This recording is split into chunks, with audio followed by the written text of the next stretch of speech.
जय हिंद। पिछले वीडियो में हम लोगों ने क्या चर्चा की थी? पिछले वीडियो में हम लोगों ने चर्चा की थी कि क्या था सीआरपीसी क्या था, उसके बाद आईपीसी सीआरपीसी के ऊपर हम लोगों ने चर्चा की थी।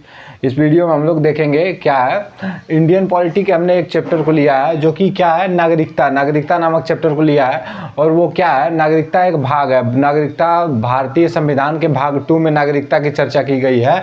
इस यहाँ पे हम लिख देते हैं भाग 2। ठीक है, भाग 2 में नागरिकता की चर्चा की गई है। आप कहेंगे भैया जो है भाग 1 का वीडियो नहीं बनाया, भाग 2 का ही वीडियो क्यों बना रहे हैं?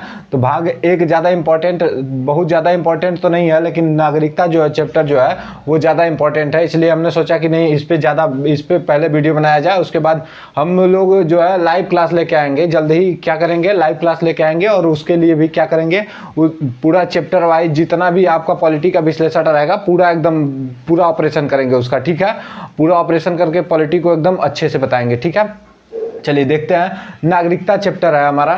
नागरिकता क्या होती है? भारत की नागरिकता। भारत में आप सुने होंगे कि हम भारत के नागरिक हैं। ठीक है, भारत कोई भी कहता होगा कि नहीं हम भारत के नागरिक हैं। ठीक है, तो नागरिकता जो है क्या है, देश अपने मूल निवासियों को क्या करता है, कोई एक विशेष अधिकार देता है। ठीक है, मूल निवासियों को क्या करता है, कोई एक विशेष अधिकार देता है, जिसे क्या करते हैं हम लोग, नागरिकता कहते हैं। ठीक है, अपने मूल निवासियों को, कोई भी देश अपने मूल निवासियों को क्या करता है, एक विशेष अधिकार देता है। विशेष अधिकार देने का अर्थ ये हुआ कि यदि आप अपने घर में रहते हैं तो आपका क्या है, अपना एक अधिकार है। आप क्या कर सकते हैं, जाके अपने से खाना ले सकते हैं, खा सकते हैं, मतलब उससे आपको कोई क्या करेगा, रोक टोक नहीं करेगा। लेकिन आप दूसरे के घर में तो जाके अपने से खाना ले नहीं सकते और खा पी नहीं सकते हैं ना, तो वो भी आपका क्या है, एक मूल अधिकार दिया गया है आपके अपने घर में ना। तो उसी तरह क्या होता है, देश अपने मूल निवासियों को, अपने देश के मूल निवासियों को जहाँ जो मतलब वहाँ पे रह रहे हैं, उन्हें क्या करता है, एक अधिकार देता है, जो कि जिसे हम लोग क्या कहते हैं, नागरिकता कहते हैं। एक नागरिकता जिसे हम लोग क्या कहते हैं, नागरिकता कहेंगे। तो नागरिकता का सर्वप्रथम सिद्धांत जानते हैं किसने दिया था? नागरिकता का सर्वप्रथम सिद्धांत दिया था अरस्तू ने। अरस्तू नाम के एक क्या थे, अरस्तू थे। अरस्तू ने क्या किया था, वैज्ञानिक थे अरस्तू जो है, उन्होंने क्या किया था, नागरिकता का परिचय दिया था। पहले बार नागरिकता का परिचय किसने दिया था? अरस्तू ने दिया था। और आपको ये बता दें कि ज़्यादा से ज़्यादा क्वेश्चन पूछा जाता है कि भारत की नागरिकता किस अधिनियम पे आधारित है? तो भारत की नागरिकता 1955 के अधिनियम पे आधारित है। ठीक है, भारत की नागरिकता 1955 के नियम पे आधारित है। ठीक है, चलिए देखते हैं, आगे देखते हैं। नागरिकता, देखिए नागरिकता हमारा चैप्टर है, भाग 2 में है। और उसमें क्या है, आर्टिकल 5 से लेके, हमने आर्टिकल आपको समझा दिए हैं। पिछली वीडियो में हमने आर्टिकल आपको समझा दिए हैं। यदि आपने पिछली वीडियो नहीं देखी है तो जाए और पिछली वीडियो को जरूर देखें। ठीक है, क्या होता है अनुच्छेद, हमने आपको समझा दिया था। 395 अनुच्छेद हमने आपको बताया था कि 395 अनुच्छेद होते हैं। उसमें से क्या है, भाग 1 में, भाग एक में क्या है, भाग 1 में अनुच्छेद 1 से लेके 4 तक की चर्चा है। ठीक है, अनुच्छेद 1 से लेके 4 तक की चर्चा है, जो कि हम लोग क्या करेंगे आगे, उसके लिए भी हम वीडियो लेके आएंगे। ठीक है, या फिर लाइव क्लास में हम आपको समझाएंगे। तो 1 से लेके 4 तक की चर्चा है। इसमें क्या है, नागरिकता में किसकी, नागरिकता में कहाँ से 5 से लेके 11 तक की चर्चा है, 5 से लेके 11 तक की। तो अलग अलग आर्टिकल्स में, अलग अलग अनुच्छेदों में अलग अलग बातों को क्या किया गया है, लिखा गया है, रखा गया है। ठीक है, तो देखेंगे अलग अलग बातें कौन कौन सी रखी गई हैं। देखिए यहाँ पे अनुच्छेद 5 पहला अनुच्छेद, मतलब नागरिकता में पहला अनुच्छेद हम लोग देखते हैं क्या है, अनुच्छेद 5 में कहा गया है कि जब संविधान बन रहा था, ठीक है, प्रारंभ में नागरिकता, ठीक है, प्रारंभ में नागरिकता का प्रावधान दिया गया है। प्रारंभ में नागरिकता का मतलब ये हुआ कि जब संविधान बन रहा था तो क्या हुआ था कि यहाँ पे बहुत सारी जनता रहती थी, बहुत सारे लोग रहते थे। तो उन लोगों को क्या कर दिया गया, प्रारंभ में जो लोग इस देश में रहते थे उन्हें क्या कर दिया गया, नागरिकता दे दिया गया। ठीक है, देश में प्रारंभ में जितने भी लोग रहते थे उन्हें क्या कर दिया गया मेरे दोस्त, नागरिकता दे दिया गया। ठीक है, तो अनुच्छेद 5 यही कहता है कि प्रारंभ में रहने वाले लोगों को क्या कर दिया गया, नागरिकता दे दिया गया। ठीक है, अब देखते हैं अनुच्छेद 6 में क्या कहता है, आर्टिकल 6। यहाँ पे आर्टिकल हमने नहीं लिखा है, अनुच्छेद नहीं लिखा है, केवल नंबरिंग करके बता दिया है। ठीक है, जिसे आप समझ लेंगे क्या है, यहाँ पे अनुच्छेद लिखा गया है। ठीक है, हर जगह पे। ठीक है, चलिए देखते हैं क्या है। अनुच्छेद 5 में हमने कहा प्रारंभ में जितने लोग रहेंगे उन्हें क्या कर दिया जाएगा, नागरिकता दे दी जाएगी भारत की। अब देखिए अनुच्छेद 6 क्या कहता है। अनुच्छेद 6 कहता है पाकिस्तान से भारत आने वाले लोगों को क्या कर दिया जाएगा, नागरिकता दे दिया जाएगा। पाकिस्तान से भारत आने वाले लोगों को नागरिकता दे दिया जाएगा। तो आप कहेंगे कि पाकिस्तान से अभी भी लोग पाकिस्तान से भारत आएंगे तो तुरंत नागरिकता दे दिया जाएगा, तो नहीं, नागरिकता नहीं दिया जाएगा। उसका भी एक क्या कर दिया गया, टाइम फिक्स किया गया। टाइम क्या फिक्स किया गया, यहाँ पे टाइम लिख देते हैं। टाइम क्या फिक्स किया गया था मेरे दोस्त, टाइम की फिक्स किया गया था 19 जुलाई 19 जुलाई सन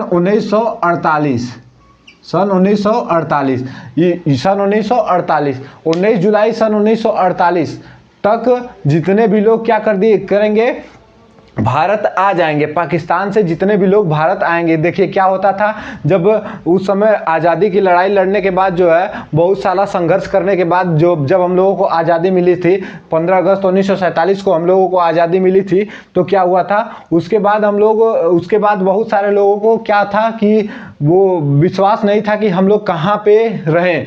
मतलब यहाँ उस समय क्या था, जैसे जमींदार होते थे, जिन लोगों को जहाँ पे ज़मीन मिली थी खेती करने के लिए, गरीब जनता रहती थी, जहाँ पे ज़मीन मिली थी खेती करने के लिए, वहाँ पे वो लोग खेती करते थे और वहीं पे अपना जीवन व्यतीत करते थे। तो उन लोगों को पता नहीं था कि कहाँ क्या होने वाला है, और देश में बहुत भयंकर मारकाट हुई थी। ठीक है, उस समय देश में बहुत भयंकर मारकाट एकदम मची हुई थी, और वहाँ पे हिंदू मुस्लिम का विवाद भी काफ़ी हद तक बहुत बेहतरीन ढंग से चल रहा था। ठीक है, तो उस समय क्या था कि बहुत सारे लोग भाग करके पाकिस्तान चले गए थे, कि उन्हें लगा कि नहीं वहाँ पे चलेंगे तो वहाँ पे का जीवन बहुत ही सुखदमय होगा। लेकिन क्या होगा कि वहाँ पे जाने के बाद उन्हें लगा कि नहीं, यहाँ का जीवन तो और भी मतलब दुर्लभ होता जा रहा है। इसलिए उन्होंने क्या किया, इसलिए उन लोगों को भी हमारा संविधान क्या कहता है, अवसर दिया कि नहीं 19 जुलाई 1948 से पहले यदि आप क्या करते हैं, भारत चले आते हैं, तो आपको क्या कर दिया जाएगा, भारत की नागरिकता प्रदान कर दी जाएगी। तो इस डेट को ही क्या कहा जाता है, इस डेट को ही कभी कभी एग्जामों में पूछ लेता है, इस डेट को ही परमिट रूल कहा जाता है। इस डेट को ही क्या कहा जाता है, परमिट रूल। 19 जुलाई 1948 इसी डेट को क्या कहा जाता है, हमारा परमिट रूल कहा जाता है। ठीक है, चलिए नेक्स्ट है हमारा अनुच्छेद 6 को हमने देख लिया कि पाकिस्तान से जो लोग का 19 जुलाई 1948 से पहले भारत क्या करेंगे, आ जाएंगे, उन्हें क्या कर देगा हमारा संविधान जो है, हमारा भारत देश क्या करेगा, उन्हें अपना नागरिक मान लेगा। ठीक है, चलिए अब आगे देखते हैं क्या है। स्वतंत्रता के बाद पाकिस्तान गए और संविधान बनने से पहले, ठीक है, संविधान लागू होने से पहले, संविधान बनने से पहले जो लोग क्या किए, जो है भारत आए हैं। मतलब देखिए ये क्या है, यहाँ पे अभी तक कह रहा था पाकिस्तान से भारत आने वाला, पाकिस्तान से भारत आने वाला मतलब जो पाकिस्तान में पहले से ही रहता था, वो अगर भारत आना चाहता है तो वो क्या कर सकता है, आ सकता है। कहाँ से, कब तक,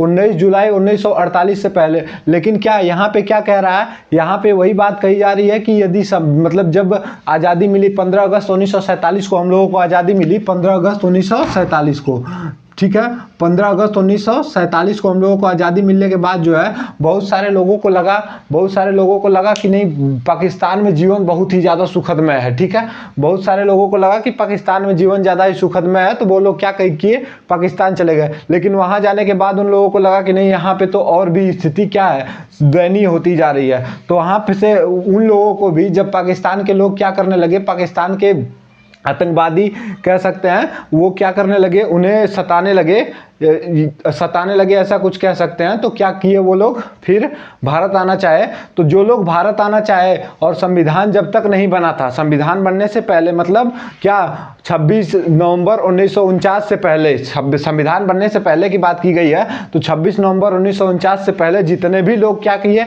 यहाँ से मतलब भारत से पाकिस्तान गए थे और पाकिस्तान से भारत आए, उन लोगों को क्या कर दिया गया, नागरिकता दे दी गई। ठीक है, हमारा संविधान देखिए, हमारे भारत में क्या है, भारत में जो है जितने भी लोग हैं सबके लिए ही सोचा गया। हमारे संविधान में भारत में गरीब से गरीब और अमीर से अमीर व्यक्ति के लिए ही भी क्या कर दिया गया, सबको समान करने की, सबको समानता देने का प्रयास किया गया है। ठीक है, जिसकी चर्चा हम लोग क्या करेंगे आगे के चैप्टर में, जो हमारा मूल अधिकार चैप्टर है उसमें करेंगे। चलिए देखते हैं तो अनुच्छेद 7 को आपने समझा, क्या समझा? अनुच्छेद 7 सीधे सीधे यही एक लाइन में कहते हैं कि स्वतंत्रता के बाद जो लोग क्या पाकिस्तान गए हैं और फिर से भारत आना चाहते हैं, और यदि वो संविधान बनने से पहले भारत आ जाते हैं तो उन्हें क्या कर दिया जाएगा? नागरिकता दे दी जाएगी।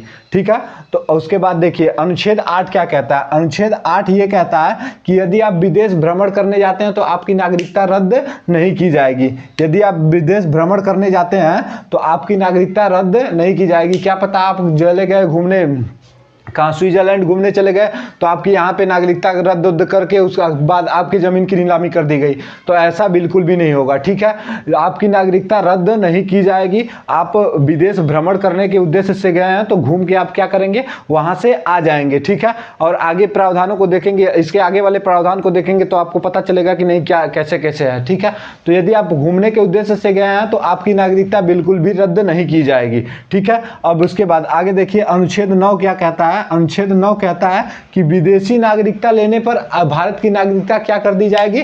रद्द कर दी जाएगी। ठीक है, जैसे हम लोगों के जो है बिहार में अधिकतम लिखा जाता है ट्रैक्टर्स के डाला जो होता है ना, ट्रैक्टर्स का टाली होता है, उसके पीछे लिखा रहता है सटला तगैला।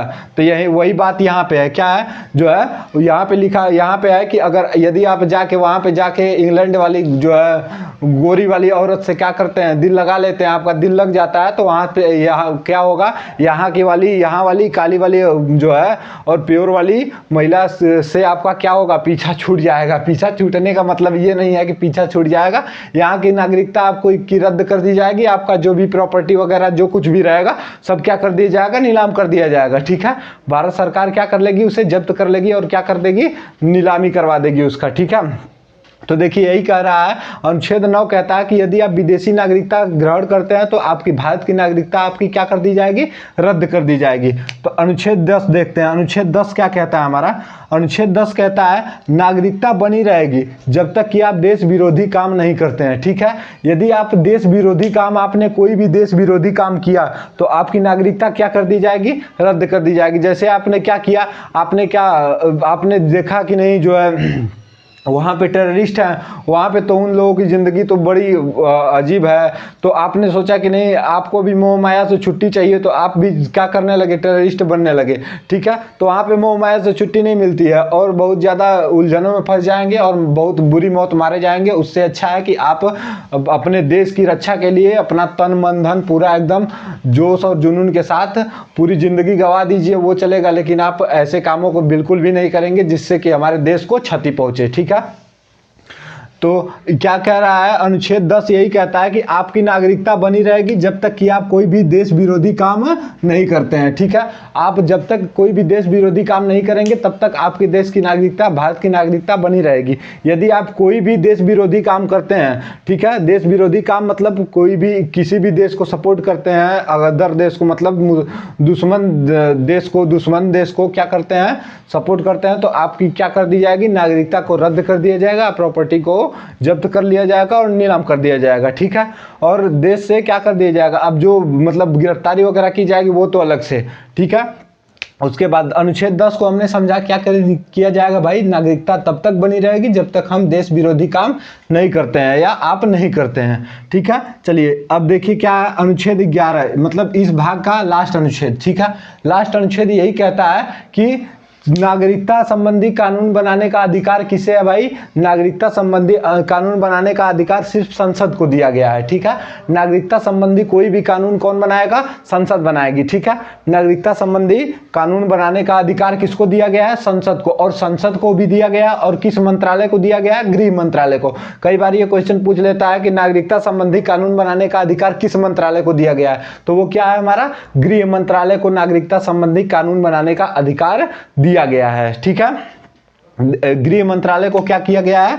नागरिकता संबंधी कानून बनाने का अधिकार दिया गया है। ठीक है, अब देखिए नागरिकता प्राप्त करने की कई विधियां हैं। ठीक है, भारत में ऐसा तो नहीं है कि नहीं जो लोग इतना ही मतलब पाकिस्तान से आए या और कहीं से आए, पाकिस्तान से आए या भारत से पाकिस्तान गए वो आ गए, इन्हीं लोगों को बस नागरिक बनाया जाए भाई। और लोग भी बनना चाहेंगे तो और लोगों को भी भारत की नागरिकता प्रदान की जा सकती है।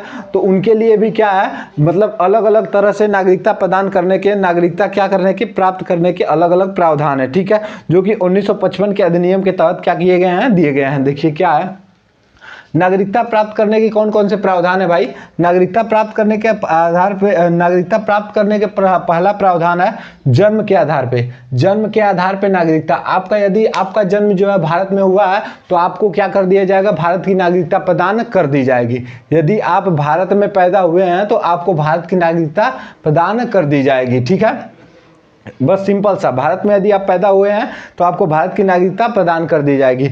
वंश के आधार पर नागरिकता, वंश के आधार पर नागरिकता का अर्थ यह है कि अब यदि आपके पूर्वज क्या हैं, भारत से बिलोंग करते हैं, भारत से हैं, भारत के नागरिक हैं, तो आपको भी क्या, आप भी क्या होंगे, 18 साल के होंगे, तुरंत आपकी क्या कर दिया जाएगा, भारत की नागरिकता आपको दे दी जाएगी, ठीक है। यदि आपके पूर्वज जो है वंश, आपके वंशज जो है, पीछे के जो है पूर्वज जो है क्या है, यदि भारत के हैं तो वंश के आधार पे, आपके वंश के आधार पे आपको क्या कर दिया जाएगा, भारत का नागरिक स्वीकार कर लिया जाएगा, ठीक है। उसके बाद देखिए पंजीकरण के आधार पे, पंजीकरण के आधार पे मतलब रजिस्ट्रेशन, रजिस्ट्रेशन के आधार पे क्या होता है, यदि कोई भी विदेशी आते हैं और क्या करते हैं, 7 साल, उन्हें लगातार 7 साल भारत में रहना होगा। यदि वो लगातार 7 साल भारत में रह जाते हैं तो क्या किया जाएगा, संसद में क्या किया जाएगा, संसद उनके लिए जो है वो एक क्या करेंगे, रजिस्ट्रेशन कराएंगे। रजिस्ट्रेशन कराएंगे कि नहीं, हमको भारत की नागरिकता चाहिए,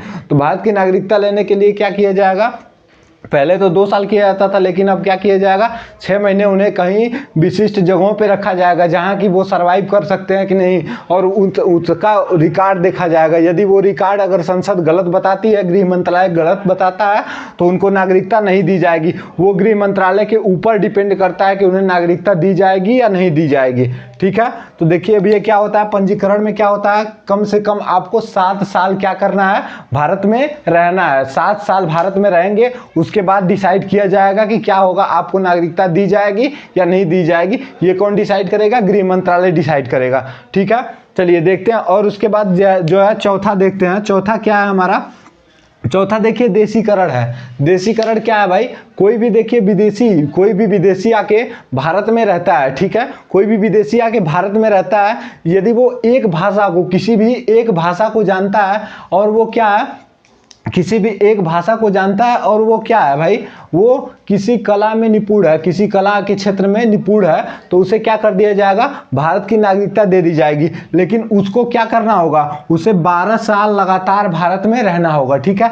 देखिए पंजीकरण के लिए 7 साल है, और देशीकरण के लिए कितना है भाई, 12 साल। देशीकरण के लिए 12 साल क्या करना होगा, भारत में रहना होगा। और यदि वो भारत का नागरिक बनना चाहता है तो ठीक है, तो वो यदि वो किसी एक भाषा को, कम से कम किसी एक भाषा का जानकार होना चाहिए, और क्या होना चाहिए, कोई भी किसी भी कला में निपुण होना चाहिए, या विज्ञान के क्षेत्र में या किसी भी कला में क्या होना चाहिए, निपुण होना चाहिए, कोई भी वरीयता हासिल होनी चाहिए उसे, तो उसे क्या कर दिया जाएगा, भारत का नागरिक। 12 साल बाद मतलब संसद सोचेगी कि इसे नागरिकता प्रदान की जाए कि नहीं की जाए। यदि संसद चाहेगी तो 12 साल बाद उसे क्या कर सकता है, नागरिकता प्रदान कर सकता है, किया जा सकता है, ठीक है।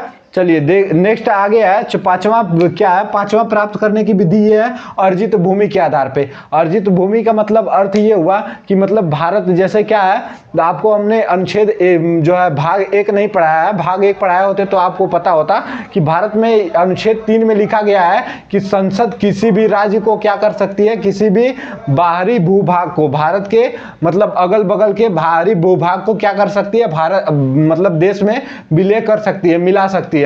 तो संसद किसी भी बाहरी भूभाग को मिला सकती है, मिलाने का अधिकार है उसके पास। तो वो क्या करेगी, वो जब मिलाएगी उस मतलब भाग को, उस भाग को जब मिलाएगी तो क्या करेगी, उसे अब अधिकार दे देगी, क्या सॉरी, उसे नागरिकता प्रदान कर देगी, मतलब अर्जित भूमि। यदि देश क्या करता है, किसी भी मतलब राज्य क्षेत्र को, किसी भी क्षेत्र को क्या करता है, भारत में विलय करता है, तो वहां के लोगों को उस समय अर्जित भूमि के आधार पे क्या करेगा, नागरिकता प्रदान कर देगा, ठीक है। जैसे एग्जाम्पल में हम लोग ले लेते हैं सिक्किम है। सिक्किम क्या हुआ था, 1974 में क्या हुआ था, भारत में 1974 में 35वां संशोधन 1974 में भारत में क्या हुआ था, वह सिक्किम जो है सह राज्य बना, सिक्किम भारत का सह राज्य बना था। जो क्या जो है 35वां संशोधन 1974 में जो है भारत क्या बना था, हमारा सहराज्य बना था। अरे सिक्किम क्या बना था, सहराज्य बना था। और 36वां संशोधन 1975 में सिक्किम को क्या कर दिया गया था, हमारा राज्य का दर्जा दे दिया गया था। तो वहां के लोगों को नागरिकता क्या कर दिया गया, प्रदान कर दिया गया। ठीक है, और भी अभी नागरिकता प्रदान करने के और उसके बाद नागरिकता प्रदान करने के अब बस यही 5 वो थे। और नागरिकता देखिए खोने के भी 3 प्रावधान होते हैं। यदि वो पागल और दिवालिया है, यदि कोई भी व्यक्ति पागल और दिवालिया है तो उसकी नागरिकता क्या कर दी जाएगी, रद्द कर दी जाएगी। ठीक है, यदि कोई भी पागल या दिवालिया है तो उसकी नागरिकता रद्द कर दी जाएगी। और कोई भी व्यक्ति देश विरोधी काम करता है, देश विरोधी काम करता है तो उसकी नागरिकता क्या कर दी जाएगी, रद्द कर दी जाएगी। यदि वो अब नागरिकता को त्यागना चाहता है तो उसकी नागरिकता क्या कर दी जाएगी, रद्द खत्म कर दी जाएगी, भारत से उसकी नागरिकता खत्म कर दी जाएगी। ठीक है, मतलब यहां से त्याग करके कहीं और का नागरिक बनना चाहता है तो वो भारत की नागरिकता को क्या कर सकता है, त्याग सकता है। 3 विधियां हो गई नागरिकता समाप्त होने की। ठीक है, उसके बाद नागरिकता प्राप्त करने की 5 विधियां हो गई। यही सब विधियां हैं हमारी। उसके बाद क्या है, और भी कई कानून है, नागरिकता संबंधी कई कानून है जिसे हम लोग क्या करेंगे, अगले वीडियो में चर्चा करेंगे। ठीक है, आज के लिए इतना ही, मिलते हैं नेक्स्ट वीडियो में। तब तक के लिए जय हिंद। वीडियो को लाइक करें और चैनल को ज़्यादा से ज़्यादा सब्सक्राइब करें और शेयर, बहुत ज़्यादा से ज़्यादा शेयर करें ताकि देश का हर एक नागरिक क्या हो सके, शिक्षित हो सके। एग्जाम क्रैक हो ना हो, आपको शिक्षित रहना बहुत ज़रूरी है। ठीक है, तो इसलिए क्या करें, वीडियो को ज़्यादा से ज़्यादा शेयर करें। जय हिंद।